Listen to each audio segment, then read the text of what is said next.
ನಮಸ್ಕಾರ ಪಾಟೀಲ್ರೆ. ಏನೊಂದು ಹೇಳಿಕೆ ಕೊಟ್ಟಿದ್ರಿ ಪ್ರಕಾಶ್ ರೈ ಅವರೇ, ಅವರು ತೆಲಂಗಾಣಗೆ, ಆಂಧ್ರದಲ್ಲಿ, ತಮಿಳುನಾಡಿನಲ್ಲಿ, ಗುಜರಾತ್ನಲ್ಲೂ ಹೋರಾಟ ಮಾಡಿ ಅಂತ. ಸ್ವಾಮಿ, ಇದು ದೇವನಹಳ್ಳಿ ರೈತರ ಸಮಸ್ಯೆ. ಕರ್ನಾಟಕದಲ್ಲೇ ದೇವನಹಳ್ಳಿನಲ್ಲೇ ಹೋರಾಟ ಮಾಡಬೇಕು. ಅಲ್ಲೆಲ್ಲ ಹೋರಾಟ ಮಾಡಿದೀವಿ.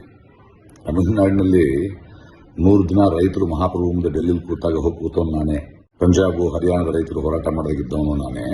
ನಾವು ಎಲ್ಲ ಕಡೆನೂ ಮಾತಾಡ್ತೀವಿ. ನಾವು ಮಣಿಪುರದಲ್ಲಿ ಅನ್ಯಾಯ ಆದ್ರೂ ಮಾತಾಡ್ತೀವಿ, ಪ್ಯಾಲೆಸ್ಟೀನ್ ಅನ್ಯಾಯ ಆದ್ರೂ ಮಾತಾಡ್ತೀವಿ. ಇನ್ನು ಗುಜರಾತಿ ಮಹಾಪ್ರಭು ಪ್ರಧಾನಿಯವರನ್ನ ನಿಮಗಿಂತ ಹೆಚ್ಚು ಪ್ರಶ್ನೆ ಮಾಡೋನು ನಾನೇ.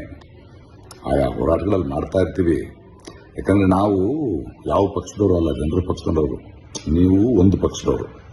ಹೀಗಾಗಿ ಜನರಿಗೆ ಎಲ್ಲ ಸಮಸ್ಯೆ ಆದರೂ ಮಾತಾಡೋದು ನಮ್ಮ ಕರ್ತವ್ಯ. ಅದು ಹೋರಾಟ. ಅದು ನಮಗೆ ಅರ್ಥ ಆಗಲ್ಲ ಬಿಡಿ. ಇನ್ನು ಈ ದೇವನಹಳ್ಳಿ ವಿಷಯಕ್ಕೆ ಬರೋಣ. ನೋಡಿ, ಮುಖ್ಯಮಂತ್ರಿಗಳು ಸಭೆ ಕರೆದು ಒಂದು ಮಾತು ಹೇಳಿದ್ದಾರೆ.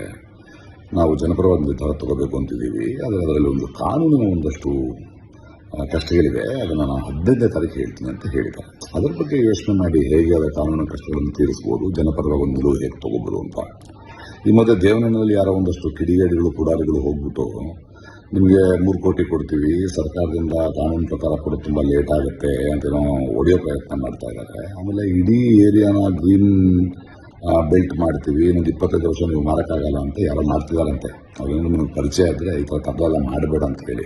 ಯಾಕಂದರೆ ಕಾನೂನು ರೀತಿ ಒಂದು ಪರಿಹಾರ ಇದೆ. ಅದಕ್ಕೆ ನೀವು ಕೂತ್ಕೊಂಡು ಮಾತಾಡಿ. 15ನೇ ತಾರೀಕು ಟೈಮ್ ತೊಗೊಂಡಿದ್ದೀರಿ ಸರ್ಕಾರ.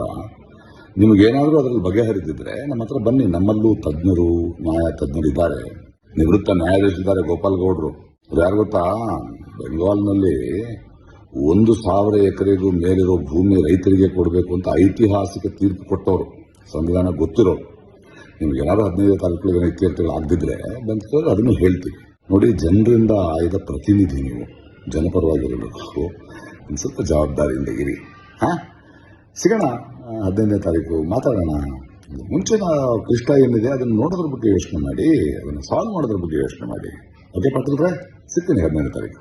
ಬಾಯ್, ಗುಡ್ ನೈಟ್.